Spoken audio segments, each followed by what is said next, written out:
wassalam ala asyrafil anbiya'i wal mursalin wa ala alihi wa sahbihi ajma'in. Subhanaka la ilma lana illa ma 'allamtana innaka antal alimul hakim. Rabbi shrah li sadri wa yassir li amri wahlul 'uqdatam min lisani yafqahu qawli. Amma ba'd. Alhamdulillah ala nikmatil Islam, alhamdulillah ala nikmatil iman, wa kafa biha min ni'mah. Alhamdulillah, segala puji bagi Allah Subhanahu wa taala yang mengaruniakan kepada kita Islam iman, yang mengaruniakan kepada kita nikmatnya Islam dan juga nikmatnya iman, yang memahamkan kepada kita bahwasanya kepercayaan kita ini adalah sesuatu yang paling agung, sesuatu yang paling tinggi. Kalau Sayyidina Umar mengatakan sesungguhnya al-izzah, orang-orang yang menginginkan sebuah kemuliaan, orang-orang yang menginginkan sebuah penghormatan, dan penghormatan itu merupakan sesuatu yang hakiki, bukan sesuatu yang bentuknya manipulasi ataupun juga kepura-puraan. Maka carilah kemuliaan itu di dalam Islam dan juga di dalam iman.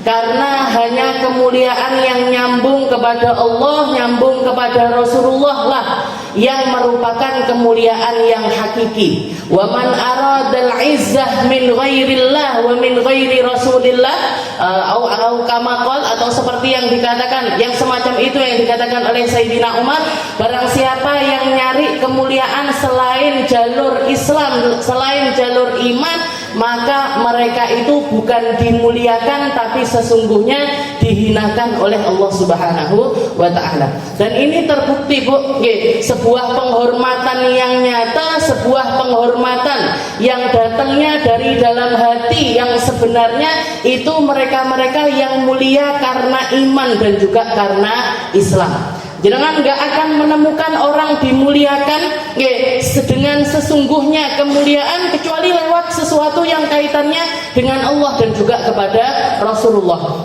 Bagaimana kita orang-orang memuliakan guru-guru kita, bagaimana kita memuliakan para kiai-kiai kita ataupun juga ulama-ulamanya kita. Kalau guru kita datang kita salaman, kalau guru kita datang kita menyambutnya dengan rasa gembira.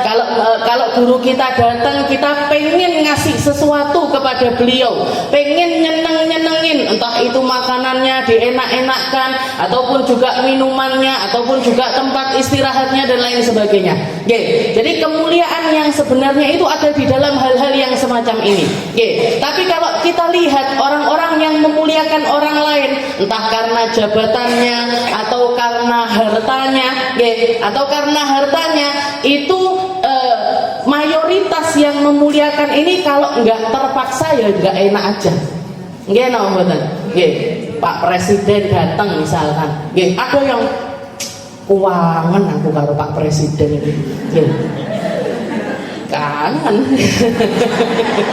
Perlu dipertanyakan ini kangennya. Ini loh presiden ini atau calon presiden ini datang ke sini kampanye. Yang dibutuhkan dari kita cuma suara kita aja. Nanti kalau sudah menang kali, Bu, yang janjinya nanti bensinnya tak turunkan, pret. Nanti listriknya tak turunkan, pret. Nanti makanan pokok semuanya harganya murah, dijamin pendidikan, kesehatan. Berdadi presiden lali, Bu. Dan biasanya kalau udah jadi presiden betah banget. Nanti kalau misalkan sudah habis waktunya pun anak kuai. Nah, seperti itulah keadaannya. Itu presiden, bawah-bawahnya presiden pun juga demikian. Dan itu kemuliaan yang sifatnya itu sesuatu yang semu, lain dengan apa yang dilakukan para sahabat kepada Rasulullah Shallallahu Alaihi Wasallam. Bahkan orang-orang kafir pun mengakui ketika Abu Sufyan datang sebagai utusan berdamai, jadi juru damai, jadi perantara damai dengan kelompoknya Nabi Muhammad Shallallahu Alaihi Wasallam, katanya Abu Sufyan, ma ra'aitu ahadan yuhibbu ahadan ka hubbi ashabi Muhammad li Muhammad. Saya nggak pernah melihat ada orang cinta sama orang lain seperti cintanya para sahabatnya Nabi kepada Nabi. Saya nggak pernah menemukan orang sampai mencintai mencintai orang lain ini seperti cintanya para sahabatnya Nabi memuliakan Rasulullah Sallallahu Alaihi Wasallam. Nabi Muhammad itu kalau rambutnya beliau baru cukuran atau baru potong rambut, belum sampai rambutnya ini jatuh ke tanah sudah ditampani sama para sahabat. Ditampani setelah itu buat apa? Ada yang buat jimat, ada yang dikasihkan ke anak-anaknya, ada yang dikasihkan ke cucu-cucunya. Bahkan Sayyidina Utsman bin Affan, menantunya Nabi Muhammad Sallallahu Alaihi Wasallam, yang dapat julukan Dzunnurain, dapat julukan seseorang yang memiliki dua cahaya karena menikah dengan dua putrinya Nabi Muhammad Sallallahu Alaihi Wasallam. Pertama nikah sama Sayyidah Ruqayyah. Sayyidah Ruqayyah wafat, menikah dengan Sayyidah Ummu Kulthum. Ada beberapa sahabat yang gelenik-gelenik, Rasulullah ini anaknya perempuan, sudahlah yang satu dikasihkan Sayyidina Utsman, meninggal satu lagi dikasihkan juga kepada Sayyidina Utsman. Kedengeran ke telinganya Rasulullah Sallallahu Alaihi Wasallam. Katanya Nabi Muhammad, misalkan aku punya anak 10 perempuan, mati satu-satu, tak nikahkan semuanya kepada Sayyidina Utsman. Saking mulianya Sayyidina Utsman.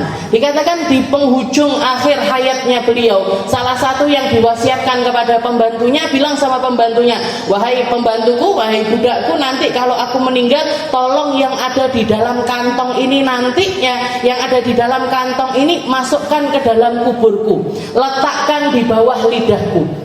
Apa ini wahai Sayyidina Utsman? Coba dibuka. Ternyata di situ ada beberapa helai rambut. Ini rambutnya siapa wahai Sayyidina Utsman? Katanya Sayyidina Utsman, ini rambutnya Rasulullah Sallallahu Alaihi Wasallam. Letakkan nanti ketika aku di kuburan, taruh di bawah lidahku dengan harapan kalau malaikat mungkar nakir itu nanya, nanti aku bisa jawab dengan lancar. Bisa jawab dengan lancar berkah rambutnya Rasulullah Sallallahu Alaihi Wasallam. Ini Sayyidina Utsman, Bu, mantunya Nabi.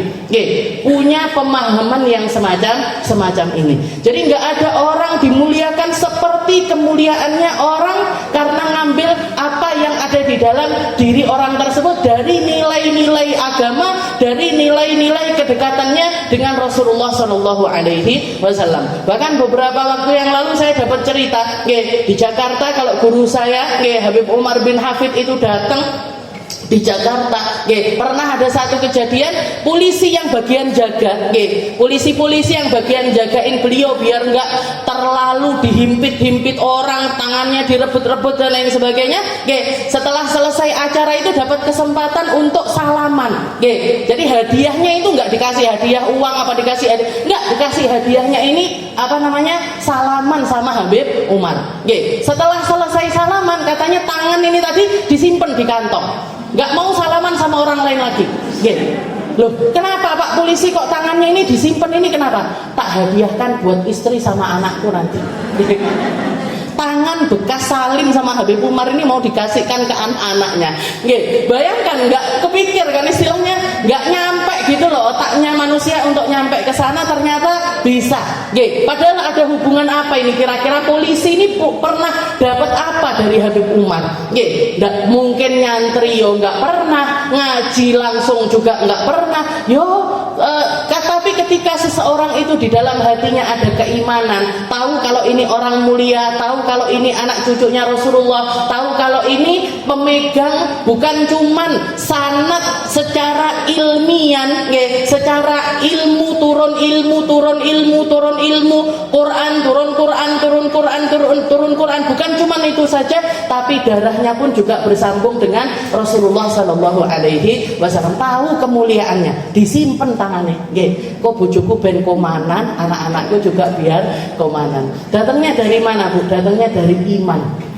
Datangnya dari kepercayaan atau kemuliaan hati yang ada pada diri hamba tersebut. Dan ini nggak bisa dicuri.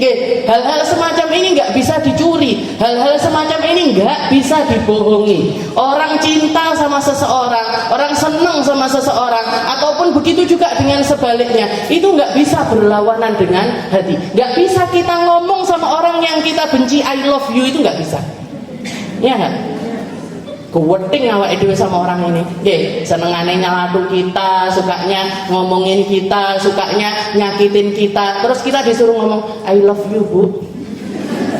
Enggak tekan ini, seket di sini. Arepe ngomong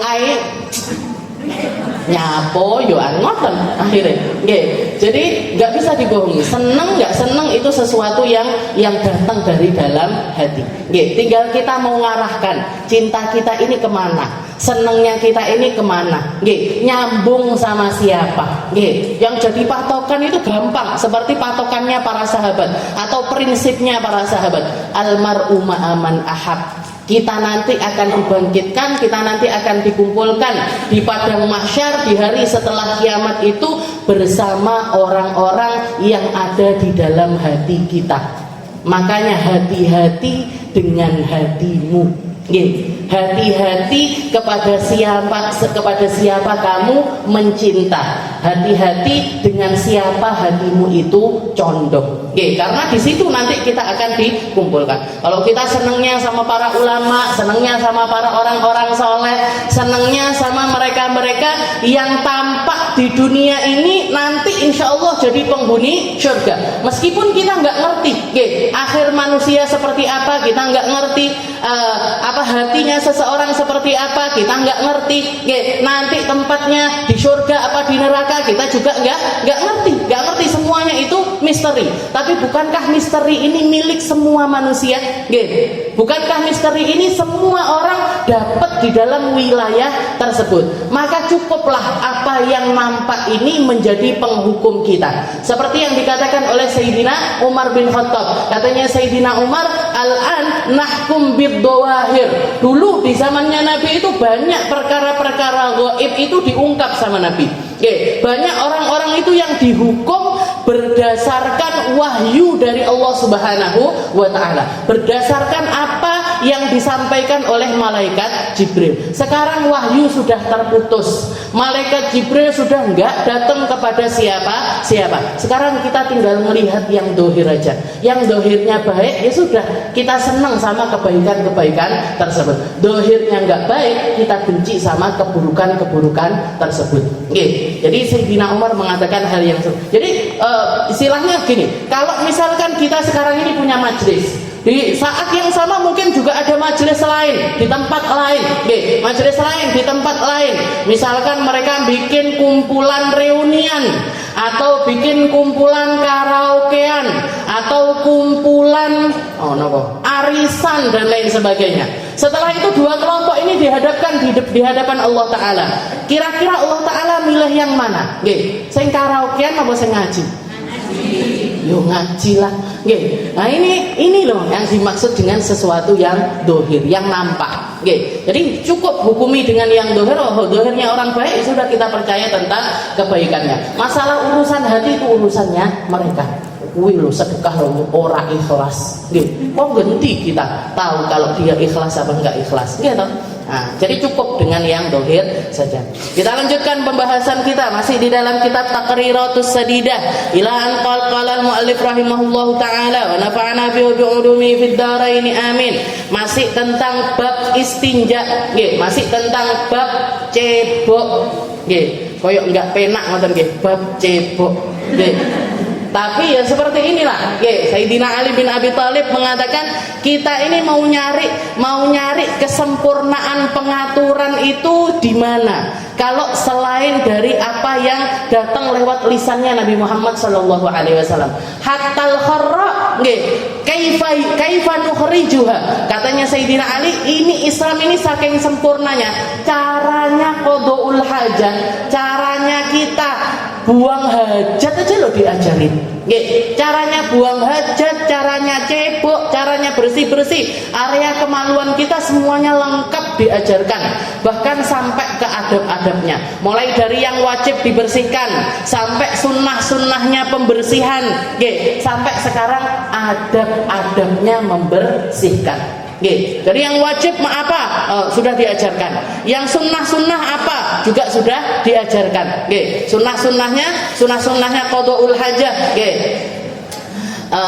juga sudah diajarkan. Setelah itu gitu sudah nggih, ini sunanul istinja banyak, nyepakne air dulu, setelah itu nyeboknya 3 kali, istinjaknya pakai tangan kiri nggih. Itu semuanya adalah sunnahnya qadhaul hajah. Sekarang kita masuk ke adab nggih. Adabnya qadhaul hajah, adabnya buang air. Mau itu buang air kecil ataupun buang air besar. Ada kalanya kita buang air itu yang sering adalah fi makanil mu'id, di tempat yang sudah disediakan. Ada kalanya di tempat yang disediakan, ada kalanya di tempat ghairil mu'id, yang tidak disediakan. Mungkin ini zaman dulu lebih sulit dibandingkan zaman sekarang. Jadi tempat yang disediakan atau yang sering kita bilang toilet ataupun juga WC, ada kalanya di tempat yang enggak disediakan. Karena orang kebelet itu kan enggak pamitan, gitu. Enggak pamitan, setengah jam lagi kamu kebelet kencing loh, enggak pamit dia. Setengah jam lagi kamu mules perutmu, nggak ngomong dia. Makanya kita perlu tahu tentang adabnya qadhaul hajat, adabnya buang air di tempat yang disediakan ataupun juga di tempat yang tidak disediakan. Yang pertama adab qadhaul hajat fil makanil mu'id li qadhaul hajat. Kalau untuk tempat yang disediakan dan sudah pasti, kalau kita buang air, kalau ada pilihan antara toilet sama bukan toilet, atau tempat yang tersedia memang khusus untuk qadhaul hajah, atau tempat yang tidak disediakan di luar itu, sudah pasti harus kita milih yang di tempat disediakan. Yang kono toilet, pilih pipis di luar toilet. Nah ini orang aneh. Nah, makanya di tempat yang disediakan lebih afdol. Yang tempat yang disediakan lebih afdol. Dan Rasulullah SAW kalau memang ada tempat yang memang khusus dipakai untuk buang air, beliau milih tempat tersebut. Termasuk di rumahnya beliau ada beberapa tempat, tapi di luar rumah. Kalau zaman dulu Rasulullah rumah-rumah itu belum ada akses gimana caranya nyambungkan selang begini begitu dan lain sebagainya, sehingga Rasulullah kalau buang air di luar rumah. Tapi di luar rumahnya itu di tempat yang dikhususkan. Sayyidina Utsman pun juga punya tempat khusus. Makanya salah satu hal yang diceritakan tentang haliyahnya Sayyidina Utsman itu setiap kali mau masuk toilet, beliau bleber sorbannya ditaruh di depan toilet. Setelah itu bilang sama malaikat yang dua, Raqib Atid. Katanya beliau, wahai dua malaikat pencatat amal saya, huna uq'uda, di sorban ini duduk kalian. Ya rahamukallah. Semoga Allah merahmati kalian berdua. Maksudnya beliau saking malunya. Sayyidina Utsman itu terkenal dengan pemalunya, Bu. Orang yang sangat pemalu, Jadi ketika mau masuk kamar mandi itu beliau bayangin, aku dikancani malaikat kok izin. Makanya beliau selalu naruh sorban, terus lingguh kene dhisik aku tak ning jeding. Saya tak kamar mandi, kalian duduk berdua di sini. Ojo melok mlebu ning jeding. Maksudnya beliau itu gitu. Kita nggak kepikiran. Wong maksiat aja nggak sungkan. Maksiat aja loh dicatat ini sama malaikat, nggak sungkan kita. Catat terus, saya ngakeh bisa. Ini kita. Jadi ini hadiahnya Sayyidina Utsman. Jadi beliau belajar. Setelah itu ini cincinnya beliau. Beliau pakai cincin di kelingkingnya sebelah kanan itu selalu dilepas. Setelah itu ditaruh di luar kamar mandi. Itu hadiahnya Sayyidina Utsman bin Affan. Sayyidina Utsman itu memang pemalu sekali. Makanya sampai Rasulullah itu mengatakan, pernah Rasulullah itu duduk berdua ngobrol, kanannya ada Sayyidina Abu Bakar, kirinya ada Sayyidina Umar. Dua orang ini kan mertuanya Nabi. Sayyidina Abu Bakar ini abahnya Sayyidah Aisyah, Sayyidina Umar abahnya Sayyidah Hafsah. Mertuanya, dua orang mertuanya. Tapi saking dekatnya Nabi Muhammad itu nggak sungkan guyon-guyon sampai dikatakan sarungnya ini naik sampai ke hampir ke lutut. Istilahnya betisnya Nabi itu kelihatan. Saking enaknya ngobrol, kayak jenengan kalau sudah ngobrol karo kancane jilbabe dicepot terus. Nggak sungkan kalau sama temen itu kayak gitu. sekali karo koncone dhewe solihahnya luntur. Nah ini Rasulullah seperti itu, nggak sungkan sama dua mertuanya. Tapi begitu ada penjaga pintunya Nabi itu minta izin, ya Rasul, Utsman saya dukhul. Utsman yasta'din ayyadkhul. Sayyidina Utsman minta izin mau ikut masuk, nggih. Menantunya, gitu, menantunya. Lumrahnya orang lebih sungkan sama mertua ketimbang sama menantu.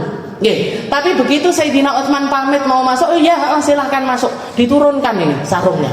Nggih, duduk nih. Habis itu beliau duduk rapi. Katanya Sayyidina Umar, ya Rasul, jenengan ini loh karo maratuwa ora sungkan, karo mantu kok malah sungkan. Nggih. Sama mantu malah sungkan. Kan jawabannya Nabi, beliau mengatakan gini, kaifala astahi minhu.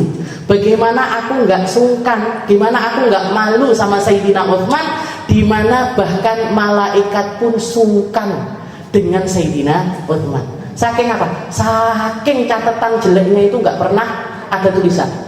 Nggih, nggak tahu nulis Bu, sampai cegah. Nggih, yang nulis amal baik terus. Nggih, amal buruk ini nggak pernah nulis nganggur. Nggih, lek iso ngalih, wes dipecat pisan. Nggih, karena nggak apa, jangan-jangan makan gaji buta. Nggih, lah nggak pernah ngapa-ngapain. Nggih, yang repot yang malaikat pencatat amal baik itu. Katanya Nabi, kaifala astahi minhu. Gimana aku nggak sungkan sama Sayyidina Utsman yang bahkan malaikat pun sungkan sama dia. Saking kok ada orang baiknya kayak gitu. Nggih, kok ada orang baiknya seperti itu. Nah, itu Kak. Jadi yang identik dari Sayyidina Utsman itu adalah malunya beliau. Muga-muga dhewe wong wedok duwe isin. Nggih. Nah, punya malu. Minimal sama malaikat itu. Nggih. Jangan-jangan yang malaikat pencatat baiknya kita yang nganggur malah. Aja sampai. Yeah. Jadi ini afil makanil mu'id, di tempat yang disediakan, di tempat yang tidak disediakan. Yang pertama apa? Yeah. Di tempat yang disediakan apa yang perlu kita lakukan? Lubsun na'lain. Yeah. Kalau di dalam toilet, adab yang pertama adalah pakai sandal. Yeah. Pakai sandal. Sudah pasti sandalnya yang cocok dipakai ke toilet, nggih. Sandal jepit ae, Bu. Nanti pakai high heels. Nggih. Jangan pakai sandal dhuwur ning gone jero jeding ya kepleco. Nggih. Jadi kalau di kamar mandi pakai sandal, tapi sandalnya yang memang pas dipakai ke kamar mandi. Sandal jepit aja. Nggih, enggak ada yang senikmat pakai sandal jepit itu, enggak ada. Saya yakin. Nggih. Dengan tumitnya enggak perlu pakai plester, depannya enggak perlu pakai plester. Nggih. Nah, lubsun na'lain. Yang kedua adalah satrur ra's. Nggih, yang kedua kalau masuk kamar mandi kepalanya ditutupi. Nggih, kepalanya ditutupi. Mau ditutupi pakai sesuatu yang memang biasa jadi penutup kepala. Kalau laki-laki misalkan pakai kopiah, kalau perempuan pakai kerudung, ataupun yang enggak biasa sekalipun. Jadi misalkan jenengan kamar mandi, nggih, waduh, mau pakai jilbab kok repot, pakai anu kok repot, nggih. Bawanya anduk kamar mandi, bawa anduknya aja taruh. Jadi kapan ini pakai penutup kepala ini kapan? Ketika kita masuk kamar mandi. Nggih. Kenapa kok seperti itu? Rasulullah SAW mengatakan sesungguhnya di setiap pintu kamar mandi itu ada malaikat. Nggih, malaikat. Ada jin. Nggih, bukan setan nggih, jin. Ada jin-jin yang sukanya itu nunggoni di depan pintu kamar mandinya seseorang. Nanti kalau ada orang masuk, ya kalau ada orang masuk disebul, disuwuk jenengan sama jinnya itu. Nggih.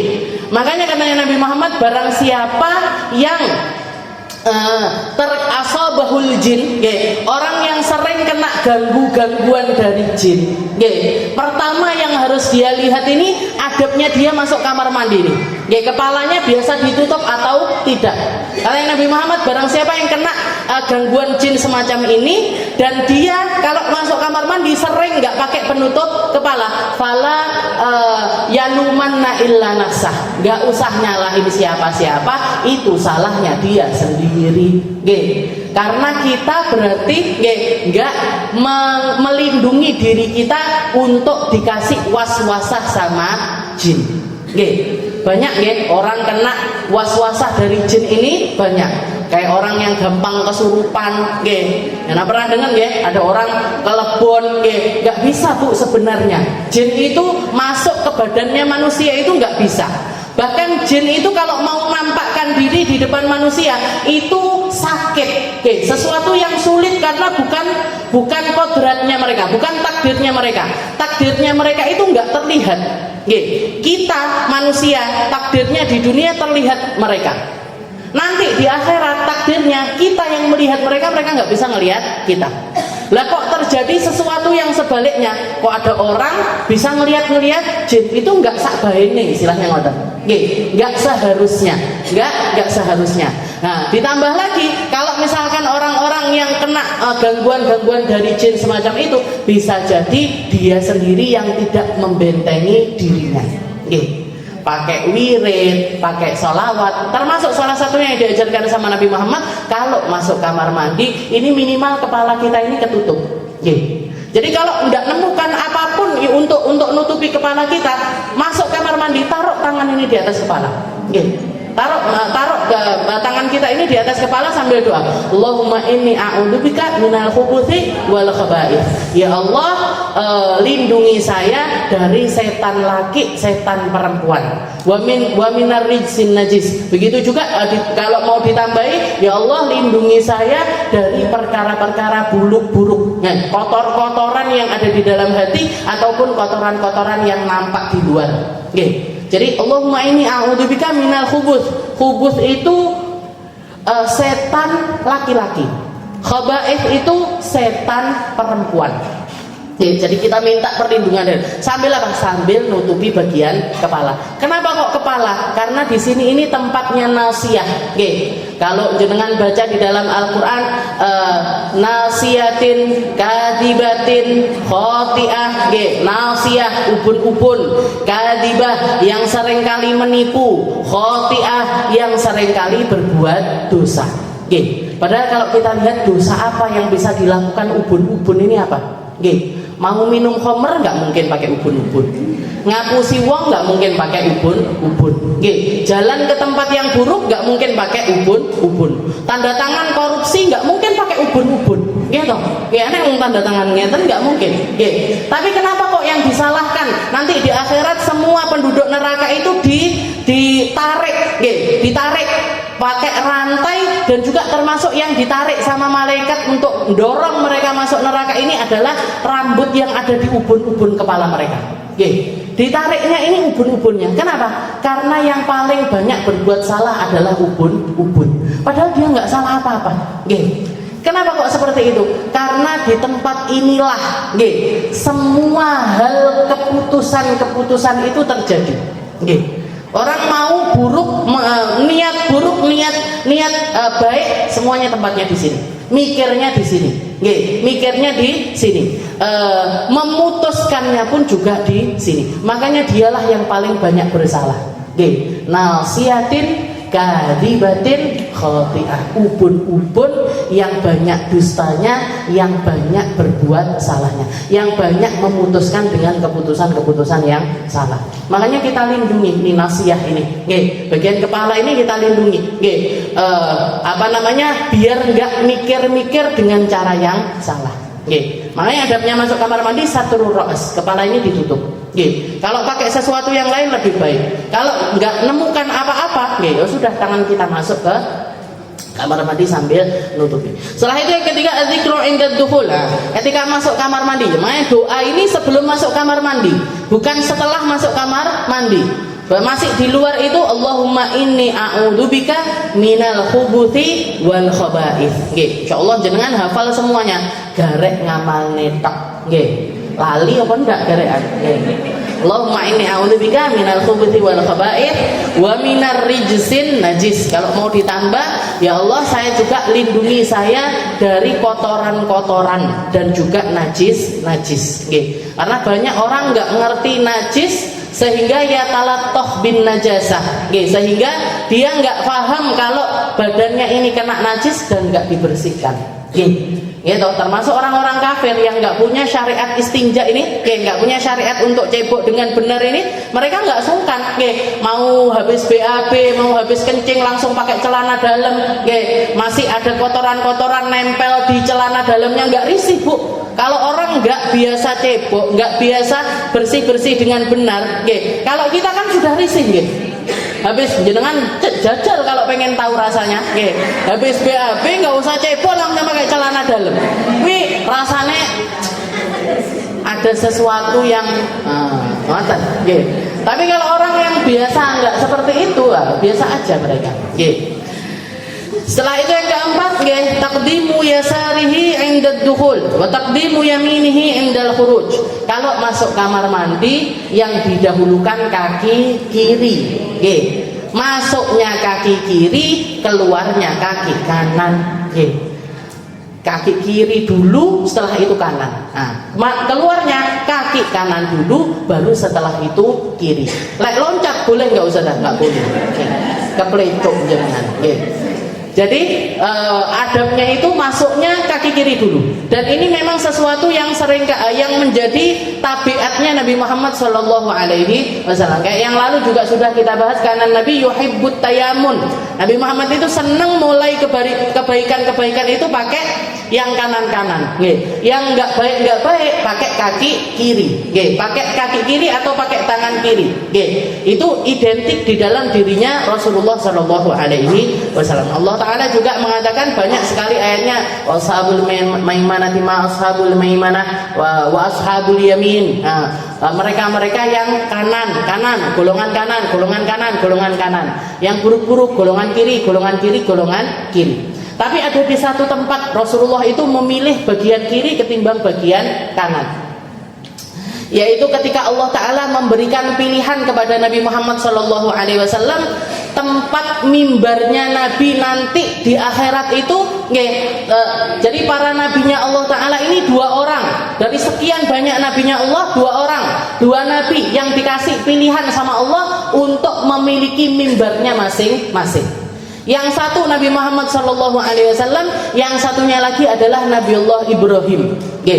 Ketika dikasih pilihan sama Allah, Nabi Muhammad ini milih mimbarnya di sebelah kiri ketimbang sebelah kanan. Rasulullah menceritakan itu di depan para sahabat. Maka para sahabat ini protes, ya Rasul, jenengan sama Sayyidina Ibrahim itu kan afdolan jenengan. Jenengan kekasihnya Allah. Jenengan ini manusia paling mulia di sisi Allah. Dan semua orang tahu keafdoliahannya yang kanan ketimbang yang kiri. Dan tabiatnya jenengan ini biasanya milih yang kanan ketimbang yang kiri. Lah ini kok mimbarnya jenengan milih yang sebelah kiri? Maka Nabi Muhammad mengatakan, iya, aku milih mimbarku ada di sebelah kiri karena sebelah kiri mimbar itu adalah pintu menuju neraka. Sedangkan sebelah kanannya mimbar itu adalah pintu menuju surga. Aku memilih untuk berdiri di mimbarku yang sebelah kiri agar aku bisa memastikan tidak ada umatku yang bablas masuk ke dalam neraka. Jadi beliau milih sebelah kiri itu karena tahu kok umatku sing nggak selamat ben ketok moto biar nggak ada yang bablas sampai ke neraka. Itu dari rahmatnya Nabi Muhammad SAW. Taqdimu yasarihi 'inda ad-dukhul wa taqdimu yaminihi 'inda al-khuruj. Rasulullah masuknya kaki kiri kamar mandi itu, masuknya kaki kiri, keluarnya kaki kanan. Setelah itu yang keenam, adab yang keenam adalah adamu hamli dzikrillah.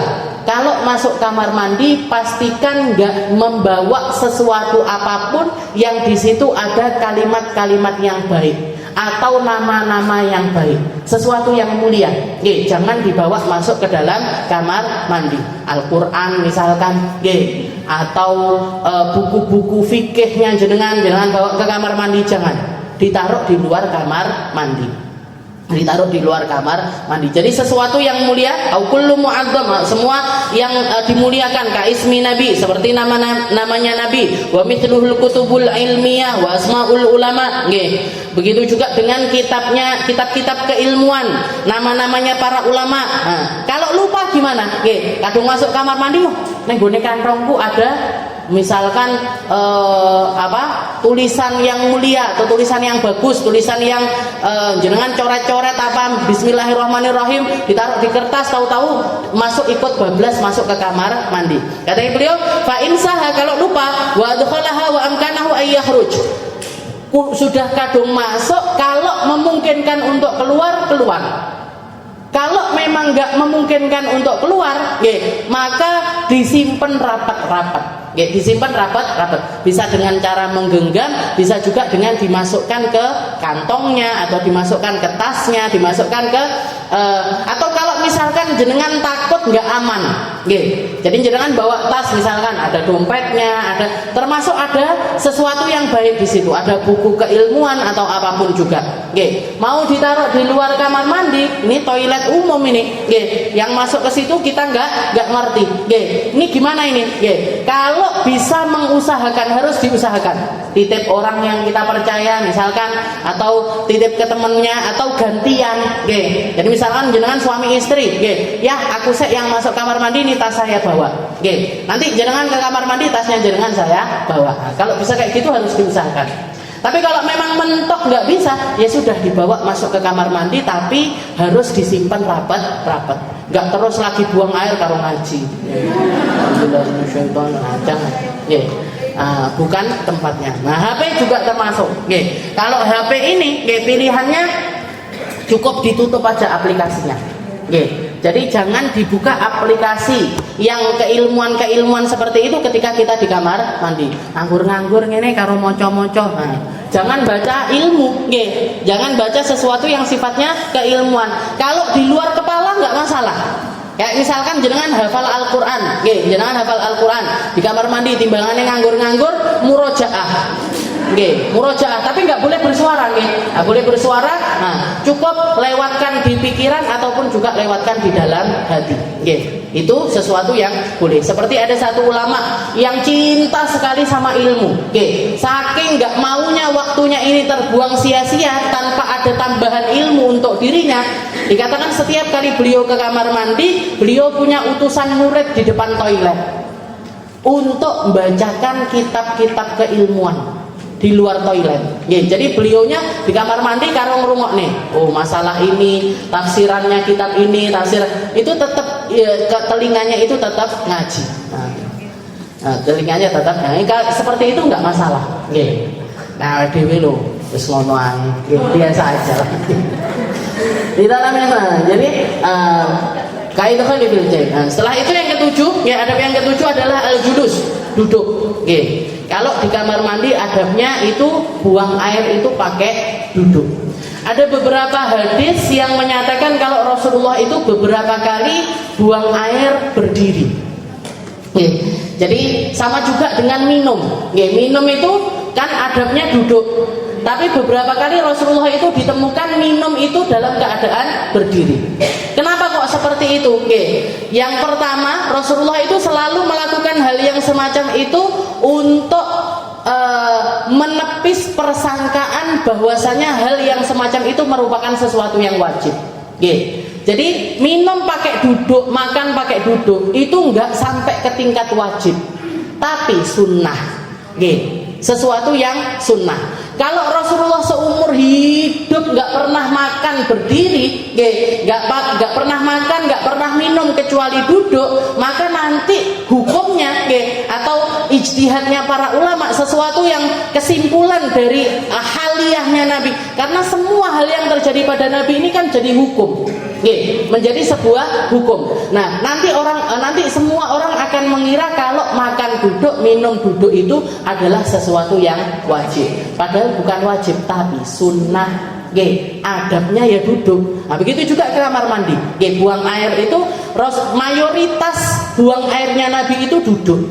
Tapi beberapa kali ditemukan beliau buang air dalam keadaan berdiri. Tujuannya apa? Pertama, tujuannya beliau untuk menepis persangkaan kalau ini sesuatu yang wajib. Yang kedua dikatakan Rasulullah kencing dalam keadaan berdiri itu karena fihil wajah, karena beliau sedang sakit. Jadi ada sesuatu yang bermasalah di dalam pencernaannya beliau sehingga menyulitkan kalau buang airnya itu duduk, maka beliau berdiri. Nah, berarti kalau sesuatu yang sifatnya darurat semacam ini, nah itu masih diperbolehkan. Istilahnya ngoten.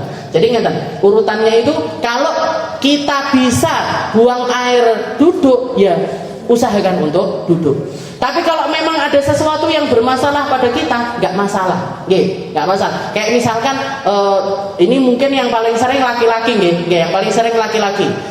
Di toilet cuman ada tempat untuk buang air itu berdiri, nggak ada tempat yang disediakan untuk duduk. Gimana ini? Ya sudah darurat, ketimbang buang air jongkok tapi najisnya kemana-mana, maka buang air aja di tempat yang disediakan di situ. Tapi kalau bisa diusahakan duduk, tetap duduk.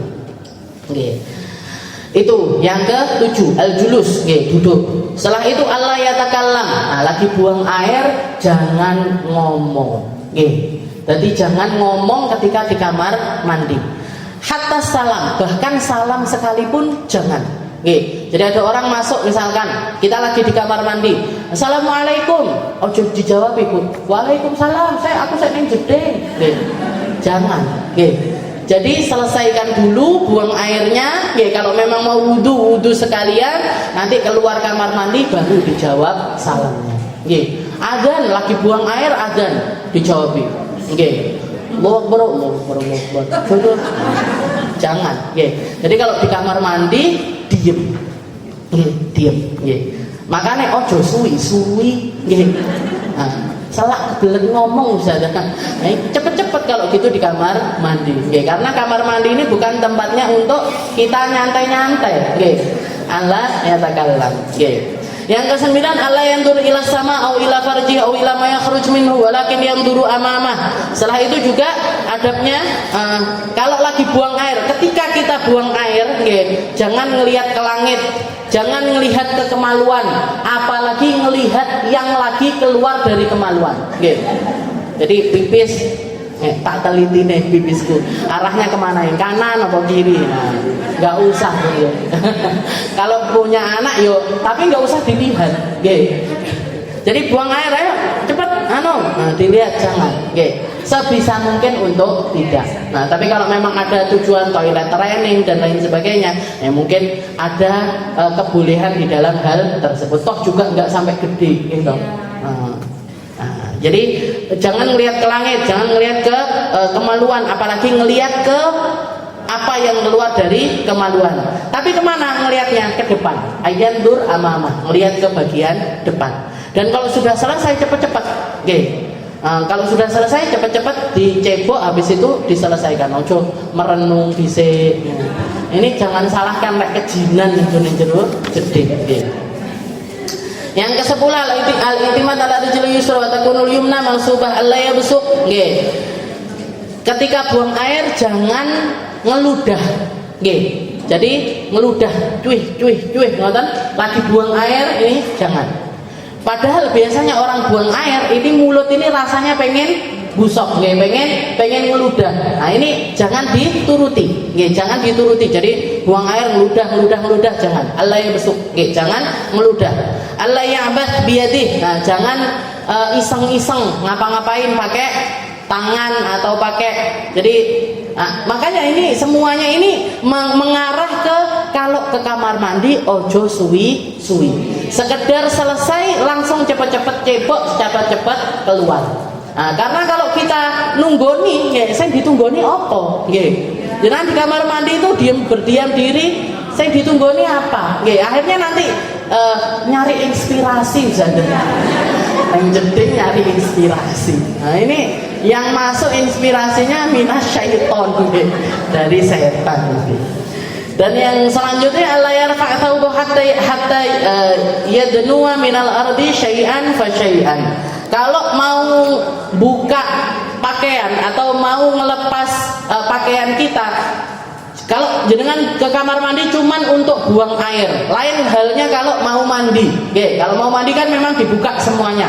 Walaupun Rasulullah biasanya kalau mandi sekalipun itu tetap.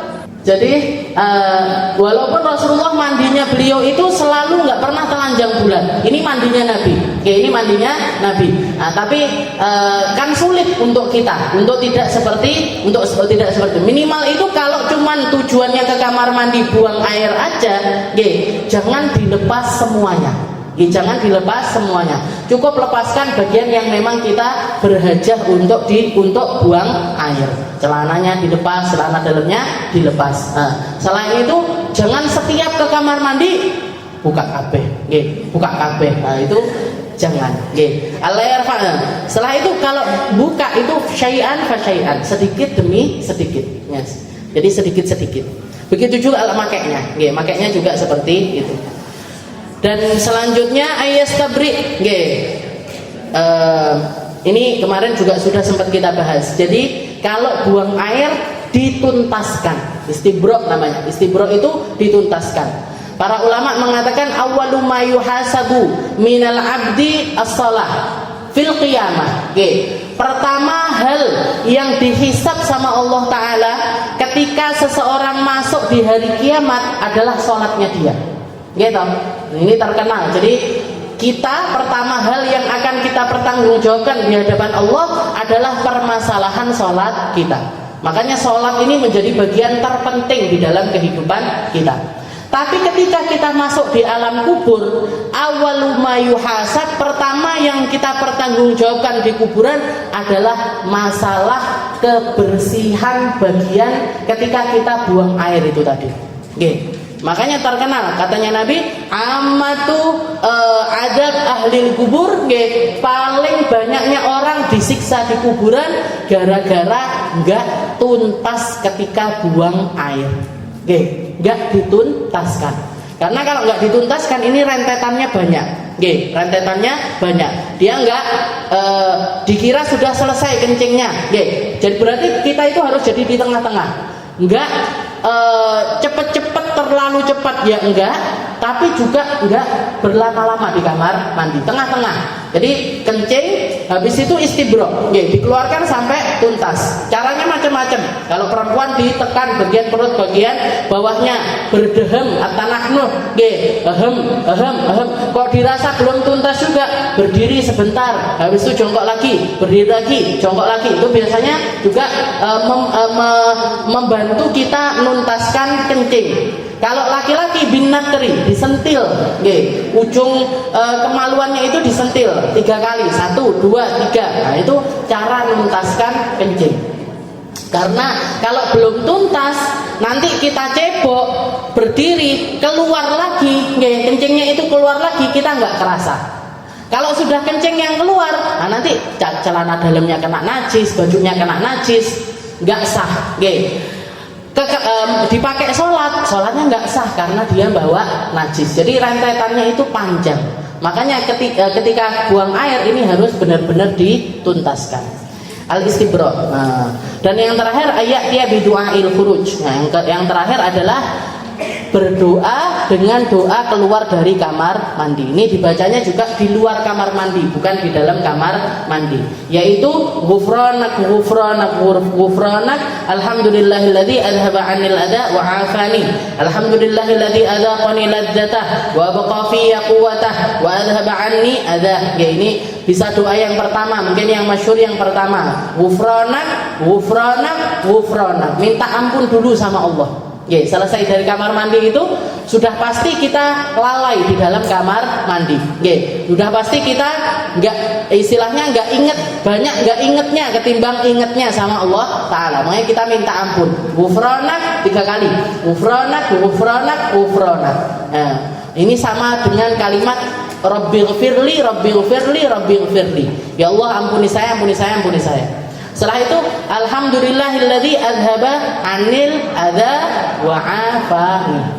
Maha suci Allah, segala puji bagi Allah yang mengeluarkan, yang adhaba 'anni al-adza, yang menghilangkan sesuatu yang buruk di dalam diri saya. Penyakit-penyakit dikeluarkan sama Allah Ta'ala wa 'afani, dan menyehatkan saya. Karena itu kita kalau kena yang namanya nggak bisa buang air, sakitnya luar biasa. Nggak bisa kencing ya sakit, nggak bisa BAB ya sakit. Bahkan nggak bisa kentut aja loh sakit. Abah saya pernah mau dioperasi gara-gara nggak bisa kentut. Seminggu nggak bisa kentut. Di depan ruang dokternya sudah mau di ACC mau operasi, kentut sak banter-banter. Habis itu bangun sehat. habis. Terus nggak sakit, nggak mules lagi. Berarti apa sakitnya? Nggak bisa kentut. Nggak bisa kentut aja loh kita bingung, Bu. Ngono kok sombong. Mau disombongin ini apa? Nggak bisa pipi sakit, nggak bisa BAB sakit. Ini yang dikeluarin ini loh kotor. Duduk mutiara, ya duduk apa nek emas berlian. Nah, gitu kok sombong. Ada apa anil? Masih mending, ye, masih mending. Ludahnya lebah jadi madu, gitu. Ilere walet mahal harganya. Jangan lihat yang keluar dari kita ini apa yang berharga. Upil yo elek, kotoran telinga ya elek, ingus ya elek.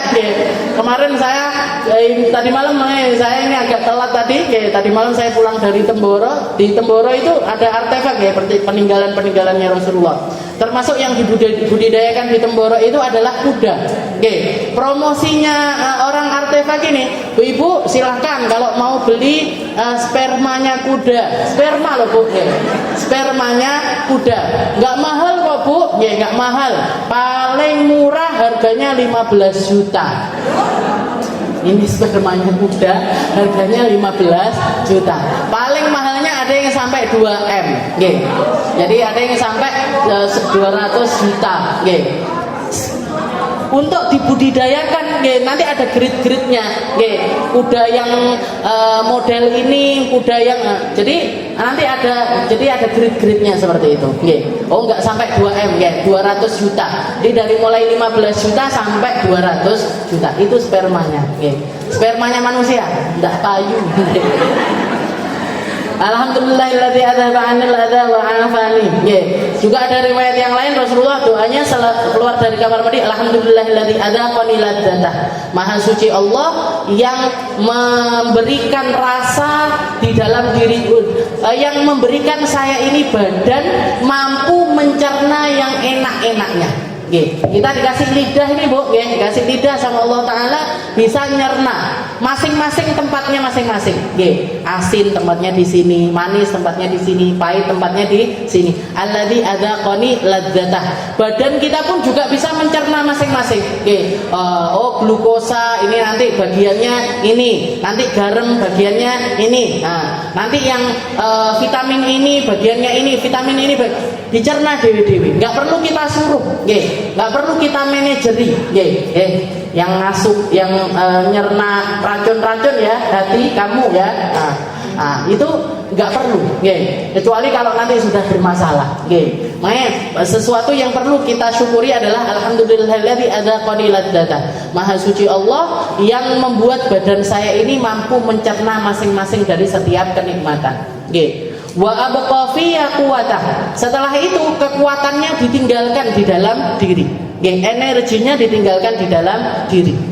Wa adhaba anni adza. Yang ampas-ampasnya, kotoran-kotorannya dikeluarkan sama Allah Ta'ala. Jadi badan ini sudah tahu prosesnya sendiri. Sudah tahu prosesnya sendiri. Dimana kalau sudah ada masalah sedikit aja, sakitnya luar biasa. Ada yang masalah sedikit aja, perlu minum obat, harganya mahal, ini itu dan lain sebagainya. Mungkin disehatkan semuanya sama Allah. Kasih sama Allah Ta'ala hati yang mampu bersyukur, hati yang mampu melihat, hati yang mampu memahami tentang setiap kenikmatan-kenikmatan dari Allah Subhanahu wa Ta'ala. Dan semoga kita semuanya ada di dalam keadaan yang baik, ada di dalam keadaan yang benar, ada di dalam akidah yang lurus, akidah untuk mendekatkan kita kepada Nabi Muhammad sallallahu alaihi wasallam. Ala hadhihi niyyah wa ala kulli niyatin salihah wa ila hadratin Nabi Muhammad sallallahu alaihi wasallam bisirril Fatihah.